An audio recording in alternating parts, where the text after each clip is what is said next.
And good evening and welcome to another edition of Sports Corner with myself, Ralph Williams, and Smokin Jim Frazier, who we're waiting for it to come up here. I don't know what's going on with him. He seems to be running late tonight. So my guest tonight is Joe KUKLIS, who is a Steeler who reports with the Steelers. And have Joe come up right now. Joe, welcome to the program. It's great to have you back on. My pleasure, Ralph. Thanks very much for having me. I appreciate it. No problem. I'm having you come on tonight is, as you know, the Steelers lost on Sunday.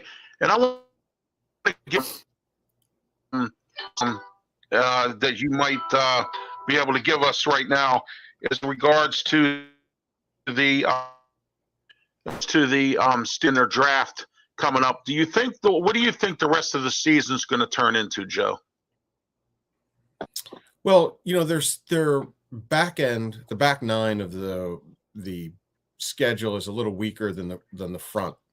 And so, I think there may be a couple of wins that they pick up here in the back that we couldn't count on. They had a real wicked stretch in there that included, the Bengals, Miami, Tampa, games, even though they beat Tampa, going into those games against the Bills, they weren't going to win them. And I think now Tomlin is resigned to the fact that this is not going to be much more than a rebuilding season, and is committed to allowing Pickett to earn his stripes this year. And I think we've seen gradual improvement in Kenny's performance each week for the last 5 weeks, and I think that that's something that they can hang their hat on. And I think the same thing goes with George Pickens at wide receiver. I think that they really hit home runs with picks 1 and 2, and they got their quarterback of the future.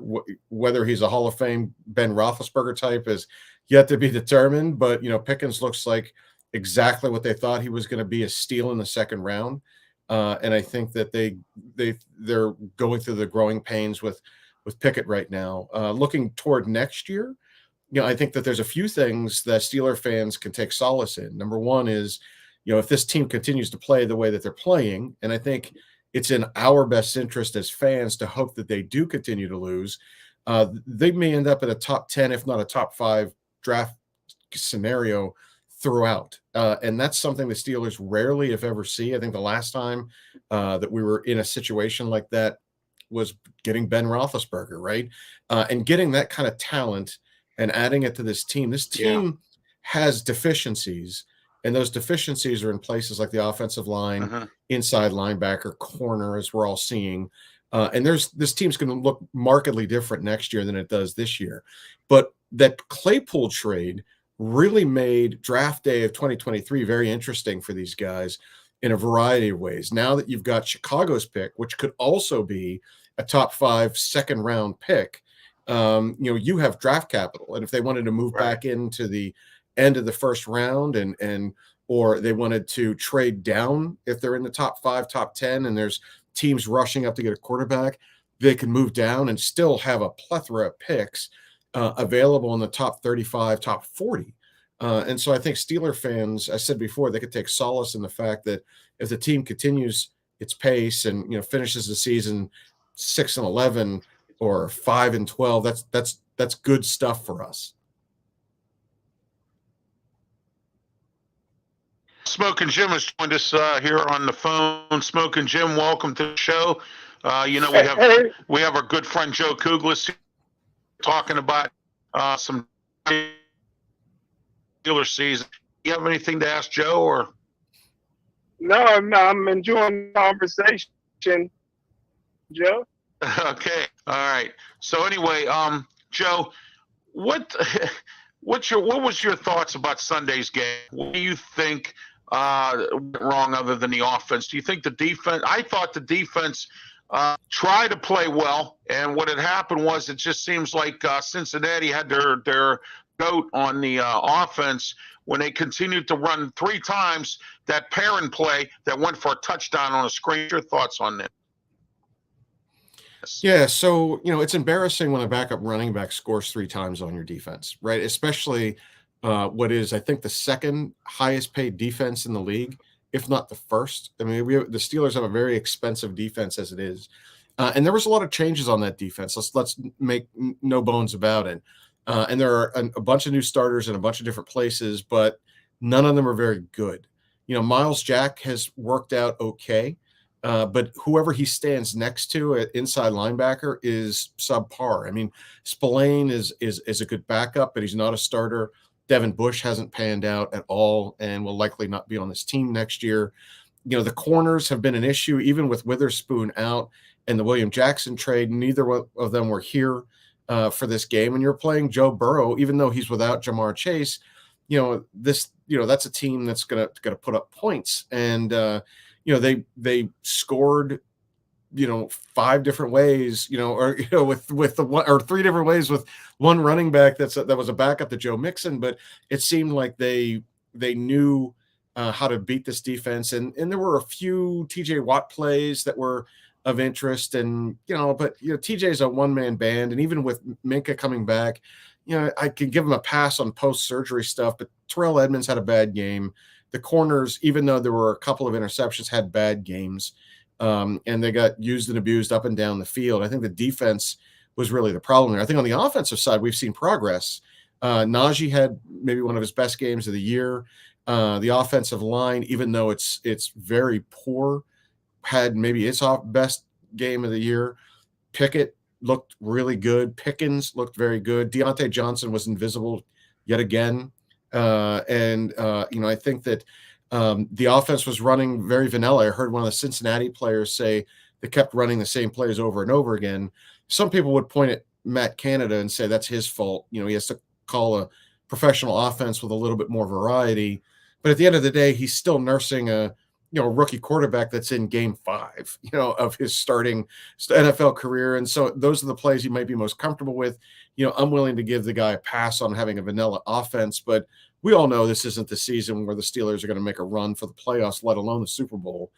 So letting this guy get some experience and being competitive in that game, even though we lost it, I thought was positive. Something I could take away saying, Kenny belongs in this league, and so does George Pickens. All right, we have some comments here. What are our thoughts projected for the game that didn't affect us? You're breaking up, Ralph. I can't hear you. Jim. I said, what was your thoughts on Pickett ejected? We have it in the comments. Well, he should have been. That was an intentional. He went after the guy. That's the way they're calling the games these days. On the onside kick, he, lowered his head and went in, and and it was well after the play, and so unfortunately he earned that, and it was the right call on the field. I know he was passionate about it. I think Steeler fans can walk away from that game saying this is a guy that wants to win, is used to winning, and doesn't like losing, and was trying his hardest. But he lost his temper. He did something stupid and made a rookie mistake, and he had to learn from it. But the game was well in hand. Once they got that onside kick, it was over anyway. It really didn't. It didn't matter all that much, except it's probably going to cost him some money, and and I think he's going to get a tongue lashing or two from the coach and and from others on the team about not being so emotional.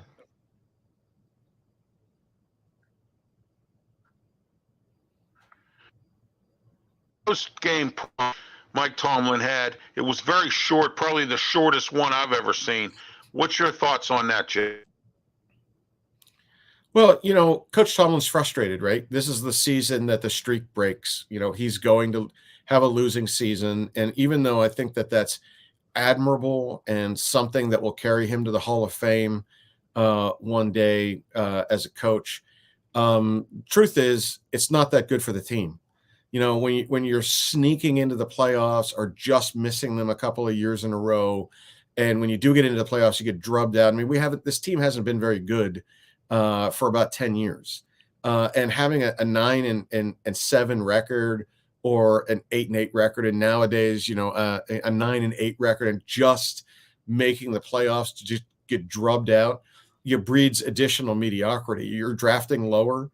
15, 20, 21. That does not help the team. In many instances, you're drafting guys that may not be starters right away, and or you're not going to grab at that talent level. Right. And so, it's of course you want to win. These guys get in the league because they're used to winning, and it's an admirable thing. It's a great record for them to have. But at the end of the day, what's more important is rebuilding this team. And if this is the year to do it, just take one on the chin. Cowher did it too. I mean, we saw him, have a down year, which begat, a big change in the team.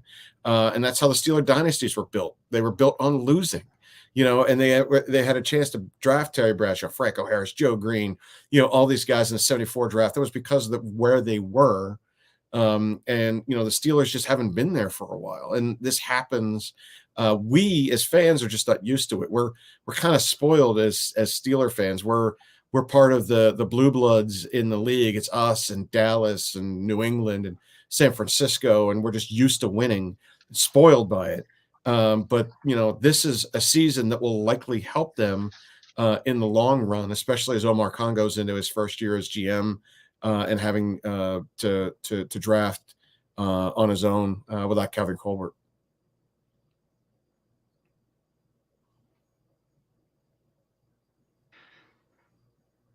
Joe, what's your thoughts on special teams coach Danny Smith? I think he should be fired. Harvin, he shanks punts at least twice a game. And what's your thoughts on that? Well, he's been here for a while, and the special teams, they're just not very good, and part of that is a talent thing. I think punt coverage has been a bright spot for this team.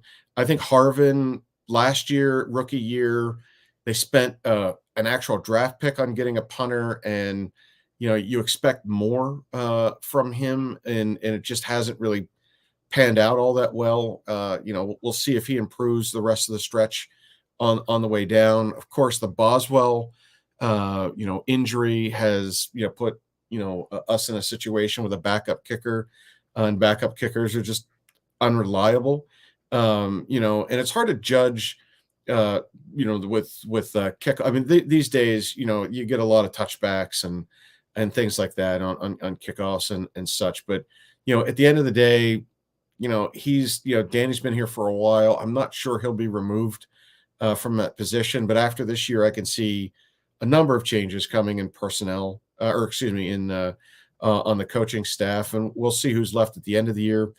Does he deserve to get fired? I mean, I don't know. I mean, right. You can only coach what you got.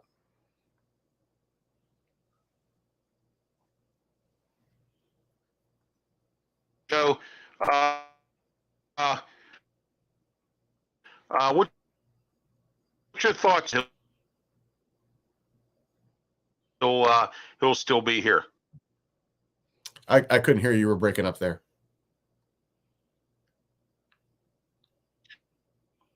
I said Canada he'll still be on the staff.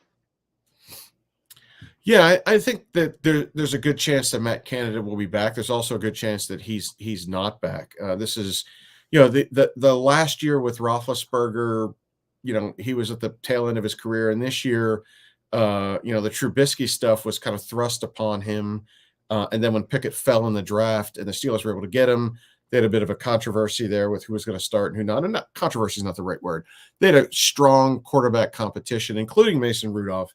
And I think that, the Steelers they should have moved Rudolph at the trade deadline to get something for him. Even if it was a late round pick, they're going to lose him in the offseason anyway, unless they're looking for some sort of compensatory pick for his departure on that, and just expected that to be better than what they would have gotten in return on the trade.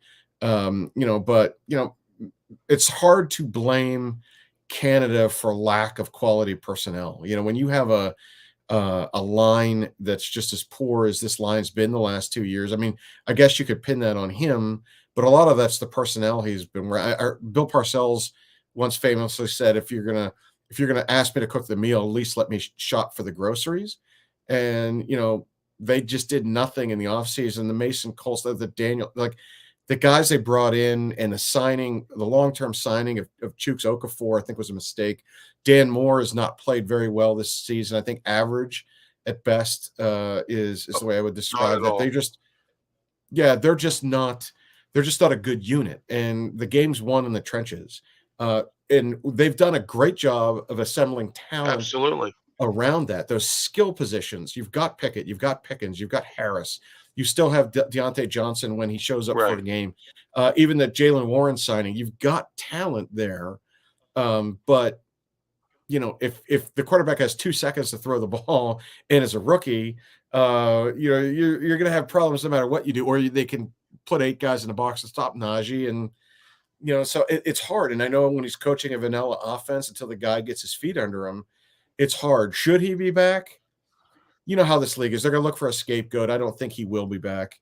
But at the end of the day, if you took Matt Canada and gave him Tom Brady's offense or Matt Stafford's offense pre-injuries and things like that, he's going to look pretty good too, right? Like, these guys are professional. They know what they're doing. I just think that it just might be time to look for somebody different, and that might be the scapegoat that comes. The Turk comes visiting him in the offseason. Joe, thank you for being on the program tonight. I appreciate that. You were supposed to be on last week, and I forgot about it, and I had somebody else on, fortunately. Or I do apologize for that. Jim, do you have anything to ask Joe before he goes? No, some great comments, man.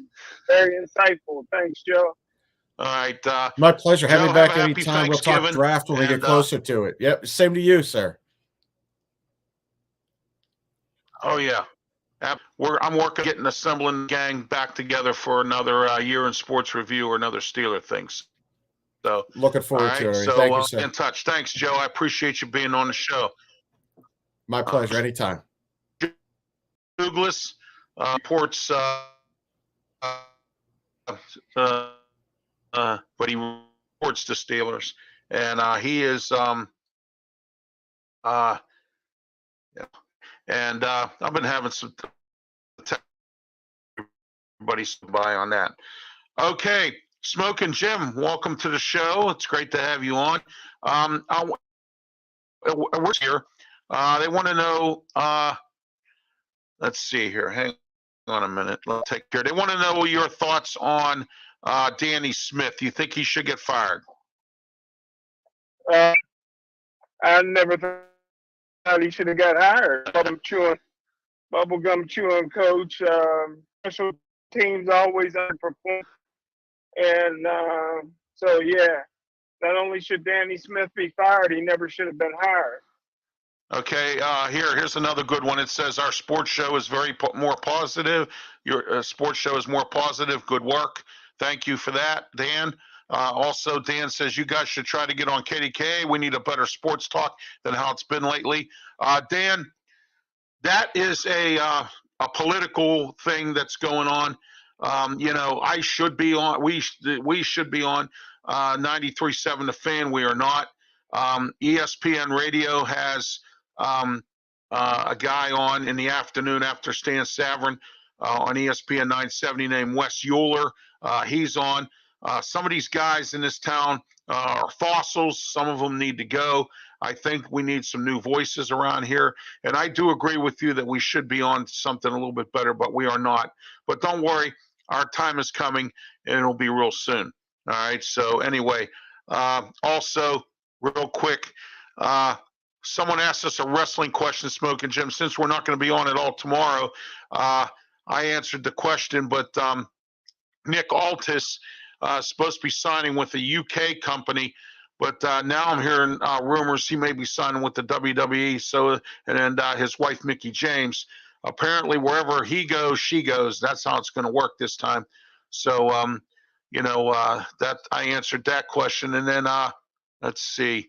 Oh, they don't want to hear about the World Cup. I don't talk about the World Cup anyway. So. But anyway, what's my thoughts on Pickens getting ejected? Well, I don't know who started it. I saw Pickens hitting somebody or smacking somebody in the mouth or whatever he did, And I don't, hey, I don't have no problem if you're sticking up, but if you're causing it, I have a problem. And he may have caused this problem, and it's frustration. Smokin' Jim, what's your thoughts on this Pickens ejection? Well, football's an emotional game. He's an emotional kid. He wants to win. He's going to pay the price. His wallet's going to be a little lighter, but this is national football. He's lucky it's not college, because if you get thrown out in the second half of a college game, you got to sit out the first half of the next game. So, fortunately, in the NFL, your wallet is a little smaller, but you get to play on Monday Night Football against Indianapolis. I'm sure he learned his lesson. Oh yeah. Okay. All right. Well, someone just said that my technical issues might be weather related, which of course we have had some tough weather around here, the cold and everything else. So that could be the problems as well. All right, Smokin' Jim. Now we're going to get into our portion of the show here. We're going to talk. What was your thoughts on the game on Sunday? Do you think it's faults of everybody on every part of this team? Because the way I see it, no pun intended, because that's the show I have, but the way I see it, Smokin' Jim, I thought the whole team, including the coaching staff, blew this game. What do you think of that? Well, I said on the show prior to this that I was proud of the Steelers. I guess I'm the only one. I mean, you're playing the Cincinnati Bengals. They're the defending AFC champions. These guys can score at any point on the field. They got a great offense. This is a team that's been through the trenches. They're battle tested. Pittsburgh Steelers played a heck of a game. They got 90 yards from Najee Harris. They didn't quit.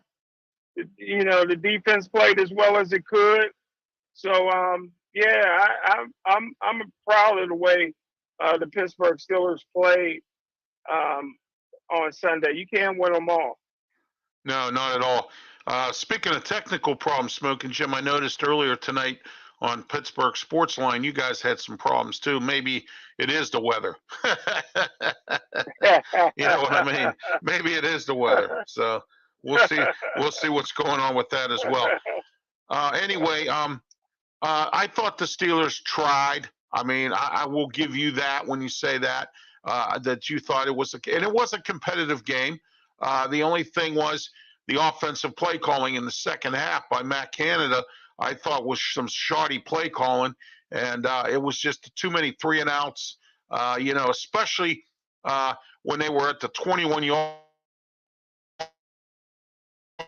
line after the defense turned the ball or made Cincinnati turn them over and gave the offense really good field position, and all they got out of it was 3 instead of 7. What do you think about that?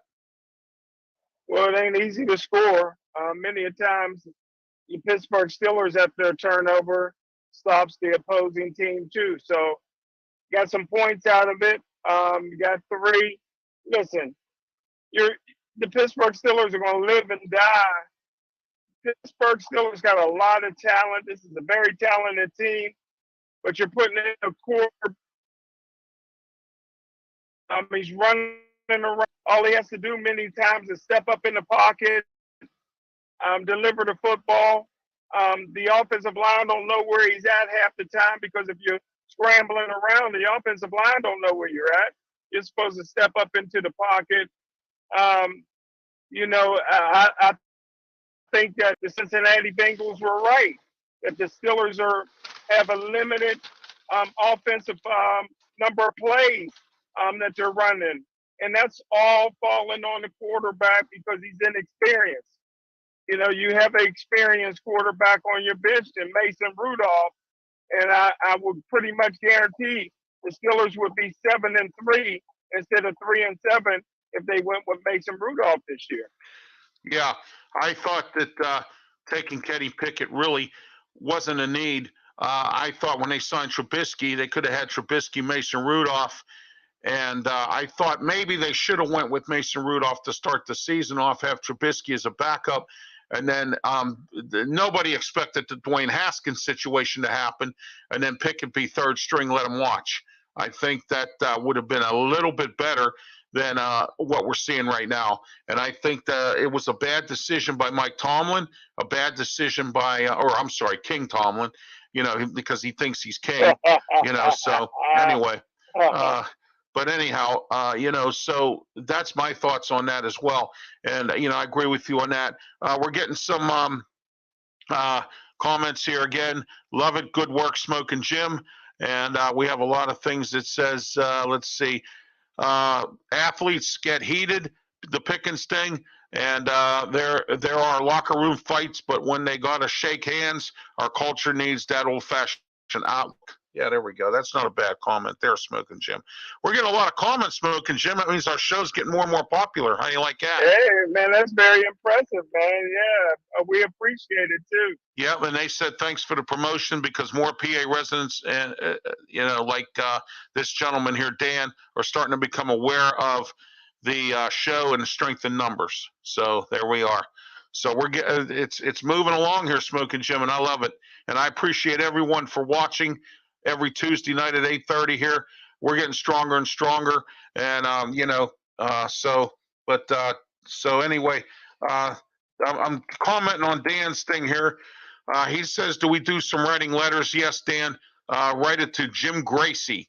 Jim Gracie is the general manager in charge of all the stations for 93.7 The Fan, which is owned by a media company, Odyssey. He's the general manager of the local Odyssey division of their radio stations as well. So that's what you might want to do. All right, Dan. So Dan, with his comments, he wants to write a letter to Jim, a letter writing. I appreciate that as well because you know how that's been going, Smokin' Jim. Oh, by the way, on Sunday when you did the pre-snap show with Luther and Claudio, I wasn't upset with you about the media passes when you mentioned about that, So, but yeah, Smokin' Jim, I wasn't unhappy about that at all. I'm glad you were able to go to the game. What do you think this week for Indianapolis? We play on Monday night. Jeff Saturday's the new coach there. What do you think we're gonna do? Do you think we have a chance, or what do you think we're gonna do? Well, I'll tell you what. This is you have to win this game by any means necessary. Any means necessary. You got to win this football game. Indianapolis on Monday night with a interim head coach and the interim staff. You have to find a way. You should be able to find plenty of game tape, 15 years of game tape on the quarterback, Ryan. And so whatever you have to do, Ralph, you've been talking about it before, about the punter throwing a pass, faking a punt. You have to do something to pull Absolutely. out all stops to win this games. football game. Yes. This is a must-win football game, and I don't think they're going to do it. I think Indianapolis is going to whoop them.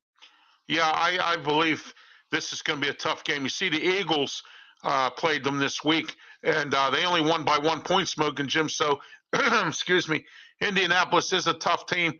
They just needed some new leadership. I wish Jeff Saturday the best of luck. We'll see what he does. And, as a coach, and, at least he got one win so far and one loss. So we're going to find out the rest of the way how Indianapolis is going to play. And against the Steelers this Sunday, we're going to see, what's going to happen here. I just hope every aspect of our team shows up instead of laying an egg like I did on Sunday with some of the stuff that was going on. All right, anyway, let's get started on Pitt football. 7-4. They beat Duke on Saturday, 28-26. Should have been a better score. But what happened was, of course, you know how Pat Narduzzi and Pitt is. They have to make it a nail biter instead of blowing somebody out, which they could do. They have the skills to do so, but it seems like that wasn't the case. Keaton Slovis again, 2 interceptions. He seems to have them every game. He hasn't been right since he came back from his concussion. And now I'm hearing stories Nick Patty's threatening to leave the team. He wants to transfer. He can use that they still have that COVID eligibility thing going on. They haven't got rid of it yet, and the CAA. So Nick Patty is talking about leaving Pitt, and I don't blame him. What do you think about this, Smokin' Jim? Hey, a win is a win. They beat Duke. Duke is a fairly good football team, but Pitt soiled the bed this year on the season. They had the talent to do better, especially almost beating Tennessee when they did. You know, they lost a few football games they had no business losing. Yep. Again, right. now they're qualified to go to a bowl Right. that is not going to pay dividends. A program like Pitt, you want to go to a bowl that's at least paying $7-8 million. They'll be lucky to get to a bowl that's paying $1.8 million. Oh yeah. Right now the prediction is they're going to go to the Poinsettia Bowl at Yankee Stadium, and their opponent may be Purdue. That's the prediction so far, Smokin' Jim. I want to let you know. That should be a good game. Oh yeah. Purdue's no slouch, and it seems like Pitt can't seem to beat Big Ten teams. You see, they lost to Michigan State last year, and then a few years back they lost to Northwestern, who, believe it or not, was like 6-6, and Pitt was 8-4 when they went to that bowl game, and they lost. And that was a crazy experience as well. But Pitt had a rough week in football this week, Smokin' Jim, and I know this is right up your alley, recruiting. They lost 3 4-star players, 2 wide receivers, and a quarterback. What's your thinking on this? Well, I tell you, man, you got to win football games, and you got to bring the recruits in just at the right time. I think that West Virginia game, a lot of the recruits were really, excited about playing for Pitt. It was a standing room only sellout crowd. The electricity was in the air, but I think as the season went on, you seen that Duke game. Yeah. They are lucky to have 10,000 people in that stadium, man. It was very empty, and recruits don't want to play in front of an empty stadium, not in college football. Oh yeah, absolutely. And I tell you what, Marcus Freeman took the quarterback that we had that we were going to recruit at Notre Dame. He signed up with Notre Dame, toured it this weekend, put his name to the dotted line. He's gonna play for Notre Dame. So Pitt's in trouble. They need to do something with quarterback now. They're short on wide receivers since Jordan Addison left. They were trying to get these 2 guys who left. I am not sure where they're going. They're being courted now by about 5 or 6 other college teams. And you're right. The college atmosphere is not here for Pitt. It's sad because Cincinnati Bearcats, they play right in downtown Cincinnati. They're just like Pitt. They're a city school, a city college, university, and they have the Bengals, the Reds, and and all that there, just like Pittsburgh has here. And and those Cincinnati sells their games out. So I don't get why. I mean, I know people in this town, they want to see winners. They don't want to see losers, so they don't go to games like the Pirates and everything else. But I thought this year maybe some of the fans might have came out a little bit more. I know the cold had a little bit to do with it as well. A lot of people these days, Smokin' Jim, don't do like you and I used to do, sit out in the cold and watch a football game. You know what I'm saying? I mean, I would do it, but my health condition, so sitting out in the cold doesn't work for me like that. But anyway, what do you think about that, Smokin' Jim? Well, again, you have to use your recruiting base. You got talent here in southwestern Pennsylvania. You don't have to sell them big time on Pitt. They grew up, they're Pitt fans. They want to play for Pitt, but he's not recruiting those guys. He's recruiting guys that even if they come, they're going to jump into the portal as soon as they get an opportunity, man. There's schools and their teams. Listen, Aliquippa High School, I talked to their coach one time. And I don't know if you remember when Russell Shell was running up and down the field at Hopewell. Yeah, I do remember that. Well, I Pitt remember when he played coaches, for Pitt. I remember when he played for Pitt. yeah. Well, the Pitt coaches came and they're recruiting. You know, Hopewell was close to Aliquippa, and they blew off Aliquippa when they had an appointment to talk to some of their kids to go talk to Russell Shell. And the coach told whoever was the head coach at Pitt at that time, and he said, "Hey, we get 2 or 3 Russell Shells every year here at Aliquippa," and you know that's true. And Right. you know, when you think about it, if Pitt just gave scholarships, 2 or 3 scholarships every year to an Aliquippa player, look how far they would be. You know, there's some great kids coming out of Aliquippa, and there's great kids coming out of a lot of these schools in southwestern Pennsylvania, but they're Exactly. not recruiting them. They're And these not. kids will live and die to play for the University of Pittsburgh, and they wouldn't care less. They could care less about attendance.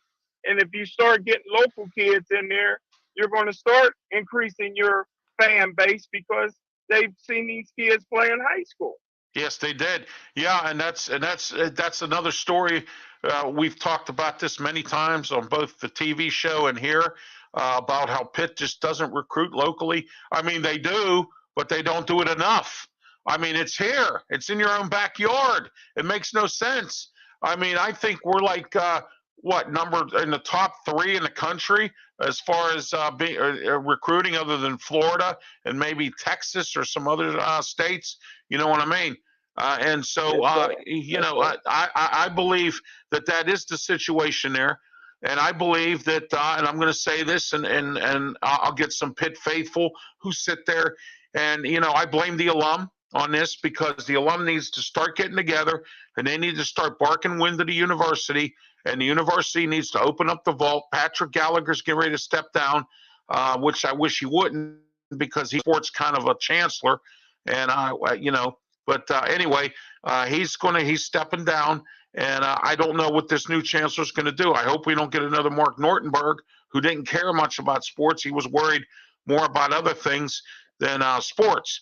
So at least Gallagher was worried about sports, said he was going to open up the vault. He kind of did a little bit, but what bothered me was when most chancellors and new athletic directors take over, what's the first thing they do, Smokin' Jim, that you and I both know? What is it? When they take over, Yeah, a lot of times they bring in their own people. that's exactly it. They bring in their own coaches, but only at Pitt. Only at Pitt do they hire a new athletic director and they get a new chancellor and they keep the coach. Because Narduzzi was here, he got hired. He got hired by Scott Barnes right after Steve Peterson got fired, and Narduzzi got hired by Scott Barnes. And what should have happened was Heather Light came here. What she should have done was she should have, you know, gave him like 1 season, let him ride out his contract or whatever, and then find another coach. You know, the thing is, nobody wants to come here and coach. And you know, Jerry DePaul told us this a few times. Pitt don't want to pay their assistants. That's their biggest problem. And there's a few of them that they gave raises to this year, but you know, a lot of guys left. You know, that guy, that wide receivers coach they had last year, he left. He moved on.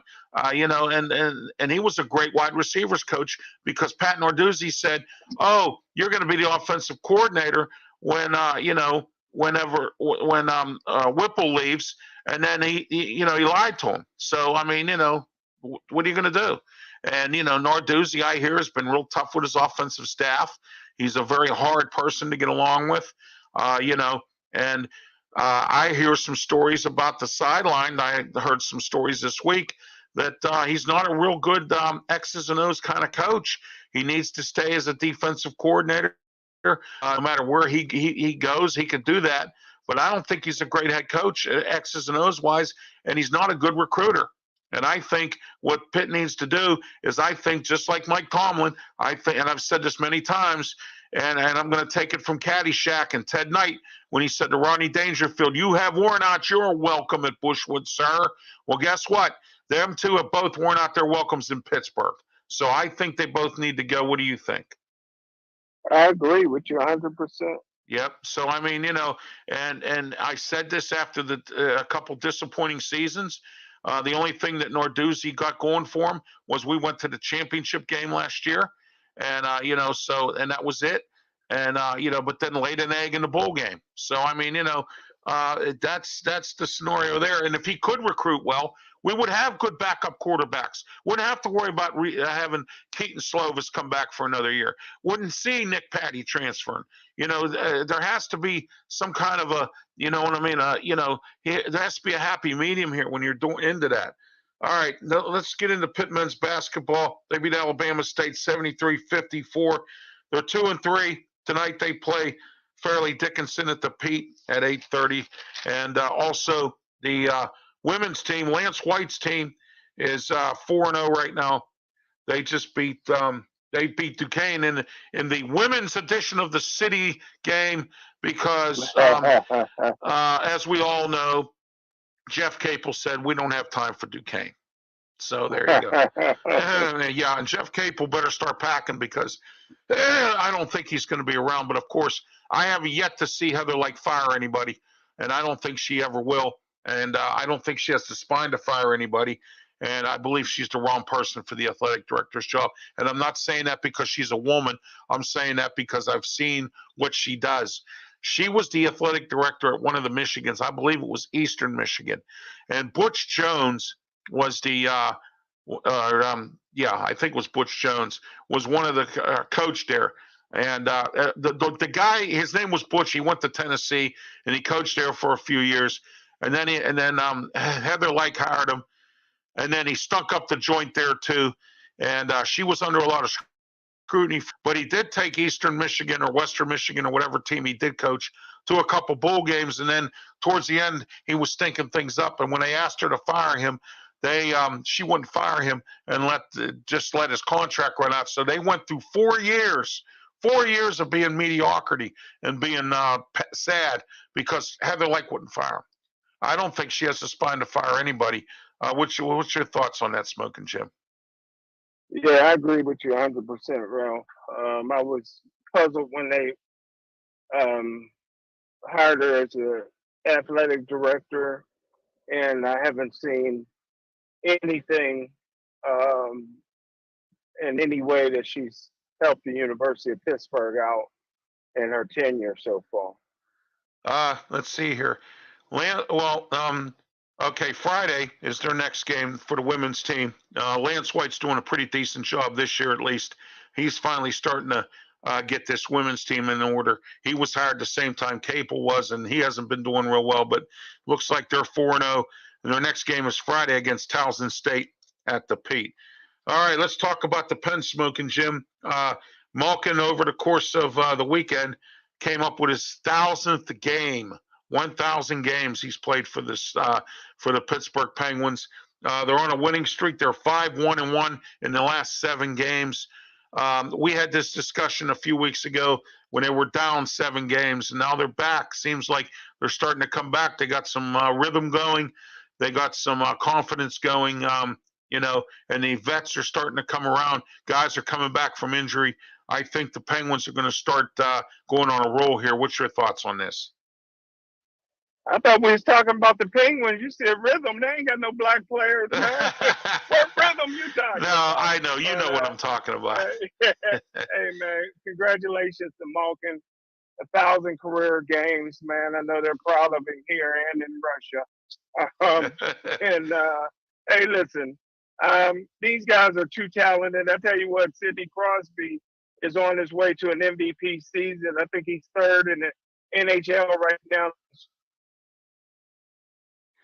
Yeah, he's really been hot. The captain's leading the team, but I don't know when they get to the playoffs. I think them old legs, may give out on them. I see it before. I told you. I told everybody when it happened. I told you more recently because I just met you last year. But I said there's a curse on the franchise. The way they did the Fleury. Yeah, the way they did Mark. Right. Andre Fleury, I said they'll never win another Stanley Cup, and they haven't, but they continue to extend Sullivan. And, they'll flame him out again in the first round of the playoffs. Yeah, we'll see where they go this year. They probably will have tired legs, as you mentioned. I'm not. I mean, it's good to have a lot of veterans, but you got to have some young talent.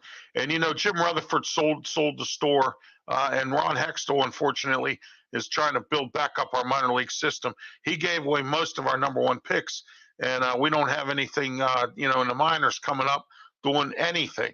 And that's just a sad state of affairs.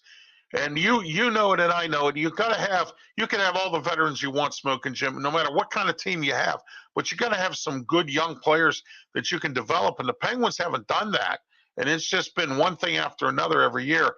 They haven't developed any kind of players to bring them up and do anything. And that's sad. But I hope it's going to work out. I'm also hearing. I read a story today that Ron Hextall's looking to make a trade. I really hope it's for Kasperi Kapanen because he stinks. He's terrible. He's been a healthy scratch now for many games. The Penguins should have never re-signed him to that, $2 million contract they gave him. They should have never gave him even one penny. Should have threw him out the door, got rid of him, traded him, do something. I think they can get a first-round pick for him. That's what they gave up for him. But we'll find out what happens with that. What do you think about that? Yeah, they have to do something. I tell you what, Ralph, you talk about all the time, and most people will hammer the Pittsburgh Pirates. They won't pay anybody, but they sure develop a lot of young talent. Their farm system is very well, and I don't see the same thing with the Penguins. The Penguins will pay you, but they will not develop any talent, and I agree with you 100%. All right, let's get into some more local sports. Duquesne football played their last game, and we heard from Tad Morey last week. He said quarterback's been, inconsistent, and Duquesne won 33-0 against Wagner.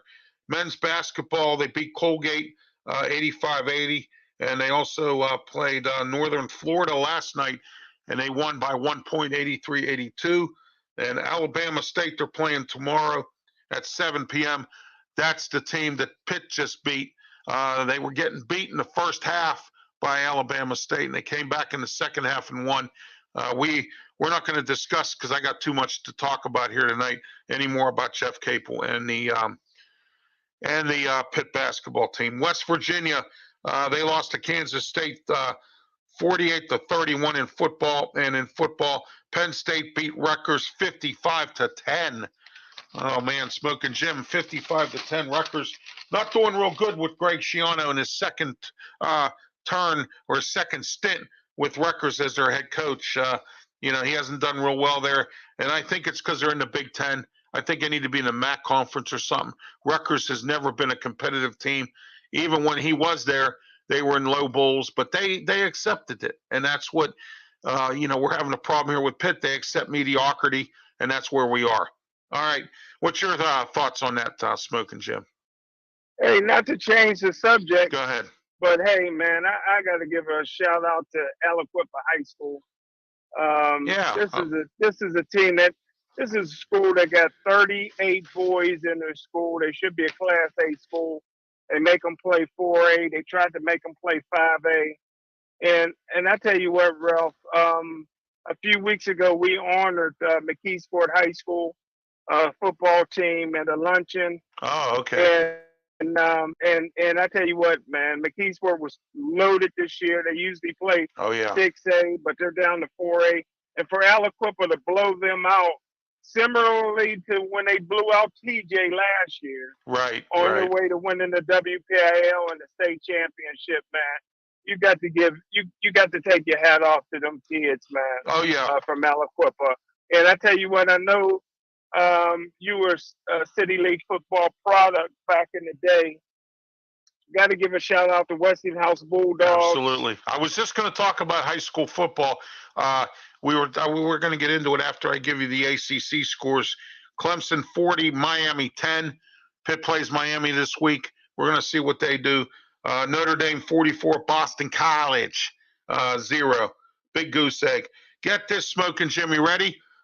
Georgia Tech 21, North Carolina 17. Georgia Hey, Tech before you go further, who did Notre Dame beat? They beat Boston College. 44-0. That's Mike Tomlin's son on the zero. Yeah, I know. He's wide receiver for them. Dino.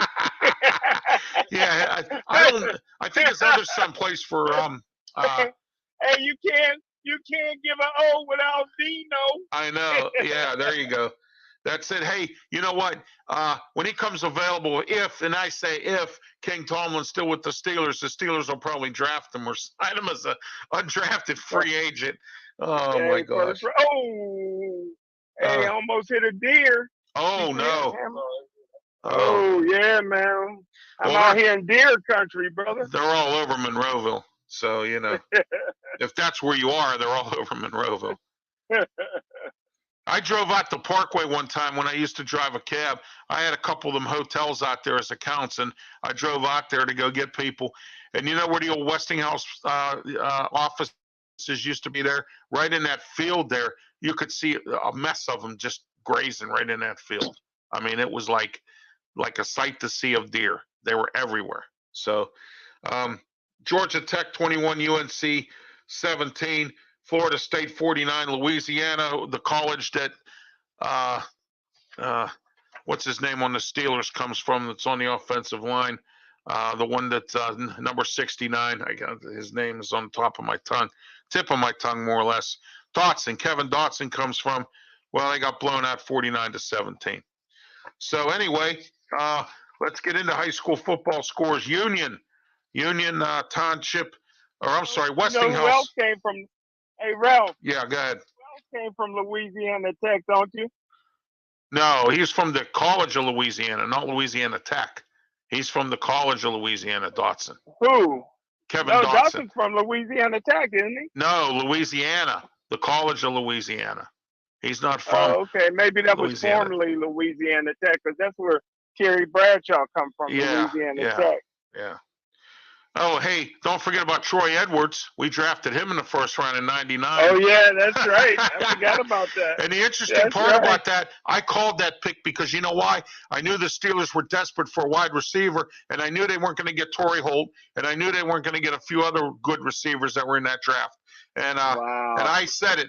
And I was the only media person at the time because I had my first show on PCTV, and I was the only media person that predicted Troy Edwards. No one else did. Wow. But I knew the Steelers were going to reach for him because they were desperate for a wide receiver that year, and they did. And you know, another bad pick by the Steelers at times. But you know what? I liked your buddy Tom Donahoe, man. I used to like, and bring him guys back. Oh my! Westinghouse 44, Central Clarion 8. They go play Farrell this week. I hope they win it all. Westinghouse has had a great year, Smoking Jim. I know you'll agree with me on that. It's great to see the City League coming back to a little bit of prominence. Back in the day when Perry and Brashear and all of them were winning state titles or winning division plays and all that, and City League championships. And then so it's good to see that happening because City League is weak except for Westinghouse. And they need to bring that whole league back to prominence, and it's just not happening. And but anyway, also we're going to have Grove City 42, Slippery Rock 23. Central Catholic got blown out here 35-21, Smoking Jim. I watched a little bit of that game. It was on TV on the CW. I watched a little bit of that. That was an interesting game. Meadville 27, Juniata 14, Pine Richland 34, Upper St. Clair 3. Ever since Jim Render left there, Smoking Jim, they haven't done well at all. They've been getting out of in the first round, or this is the first time in a few years they've been there. Union Area 18, Rochester 16, Southside Beaver 21, Bishop Canevin 49, Southside Beaver 21. I remember 5 years ago, Bishop Canevin couldn't even put a team on the field. Now they're in these state playoffs. TJ lost again. Wow. Central Valley beat them 19-0. Smoking Jim. Bill Cherpick, Wow. Wow. his team blew it again. Beaver Falls 54. Yeah, Still Rocks 16. I lived in the Rocks. I rooted for the Rocks. I still do for a little while. But was sad to see them go down. Steel Valley 32, Neshannock 17, Avonworth 35, Shady Side Academy, Goose Egg. Bell Vernon Wow. 42, Freeport nothing. What's your thoughts on these play? Oh wait, Aliquippa 42, McKeesport 7. I would have thought that would have been a little more of a competitive game because both teams are good. And I like Aliquippa, I like McKeesport too. But the thing is I thought that game would be a little more competitive. But for them to blow out McKeesport like that, Smoking Jim, like you said, 42-7. What do you think about that? Yeah, I was surprised because this is really a great McKeesport team, and they really could. They have the talent to win a championship this year, but Aliquip is just absolutely loaded, and for them to put it on a big school like McKeesport like that, you got to kind of think that maybe Aliquippa could not only win 4A, but they may be the best team in 5A and 6A. Oh, absolutely. Oh, by the way, college football. Matt Rule was interviewed this week, and he says he does not want the Nebraska job. So all the thoughts of Matt Rule getting that job goes bye-byes because he doesn't want that job. So in one perspective, I probably don't blame him. I think he's burned out and tapped out from when he was coaching at Carolina. I think he didn't know what he was getting himself into. Oh, by the way, Baker Mayfield's not playing this Sunday. Sam Darnold is down in Carolina. This is their 10th quarterback. Oh my gosh. So anyway, what did you think of the game last night? San Francisco and Arizona. I tell you what, man, they keep trying to get rid of Jimmy G. Jimmy G's a player. Oh yeah. Can't always stay healthy, but the guy just knows how to win football games, and I was very surprised when you had a guy. It's so hard enough to get to the Super Bowl. Jimmy G took that team to a Super Bowl, and they still wanted to get rid of him. So, I know. Maybe now, this may be his team. Who knows? Yeah, we'll see what happens. Trey, they drafted Trey Lance. He's played a few times here and there. I don't know if that was a mistake or not. I can't say. But anyway, I'll have to check in with a couple buddies of mine out of the West Coast there and see what's kicking with the 49ers with him anyway down there. I have friends everywhere. Yes, sir. Yes, sir. I even got a friend at a radio station up in Alaska. Oh yeah. Yeah. Got a guy up there. He works for a station in McGrath, Alaska, and we keep in touch on Facebook. He's a nice kid. His name's Paul, and he's he's a program director up there and everything else. And oh, by the way, they have some radio jobs available up there. If anyone's interested, part time, you want to change the atmosphere, go up to Alaska. Oh my. Smoking Jim, you have yourself a great Thanksgiving. I will talk with you next week because we're not doing talking wrestling tomorrow, and due to a scheduling conflict with Mark, we're not doing Wrestle Talk tomorrow either. So I will talk with you next week, and you have a great Thanksgiving and a great Thanksgiving weekend. And so enjoy it with your family. I'm going to enjoy it with mine, and everybody out there. Have a safe and blessed Thanksgiving. And I hope that your weekends are great. And all those are going out hunting. Good luck on Monday, first day of the hunting season. Good luck to you out there. I hope you can dwindle down some of this deer population because it's getting a little over. I was in South Park on Saturday, Smoking Jim, and I saw some deer. Of course, they're always in South Park. You know what I mean? So. I saw some deer as well. So it's deer country out there. It's deer country everywhere. The county, just to get off of sports, they have to start doing something about this deer population. There's things that can be done. I've given them suggestions. Have a organized hunt, which you can do through the Game Commission. Close up North Park, close up South Park, close up what is it, Laurel Park out there in Freeport or whatever it's called, and so Twin Lakes Park, I think it's called, or whatever it is out there. Anyway, close them up, and on select weekends, have bow and arrow hunting or rifle, whichever you choose, and, they get in, and they're allowed to shoot one deer, and if they shoot a second deer, they have to donate it, and they take the money, take the deer, have it smoked, take the deer meat, give it to the food bank, or the homeless shelters or the soup kitchens or whatever, or the jail even, because up in Clarion County, if you hit a deer, what they do is if you take the deer to the public safety building and you turn it in, if you hit one with your car, you take it in, and they will give you a free hunting license, and they take the meat, they smoke it, and and do what they got to do with it, and they use it at the jail. So there's ways of doing things with this deer meat, Smoking Jim, and I'd like to see something like that go on so we can get some of this, because it's dangerous out there. I see deer all over the road. I mean, it's terrible.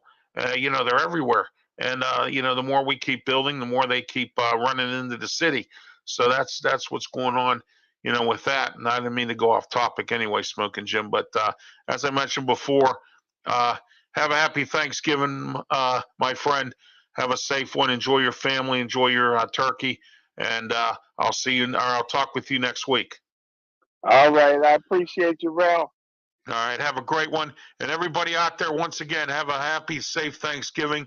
I am Ralph Williams. This event for Smokin' Jim Frazier. Have a safe one. Good night and be safe.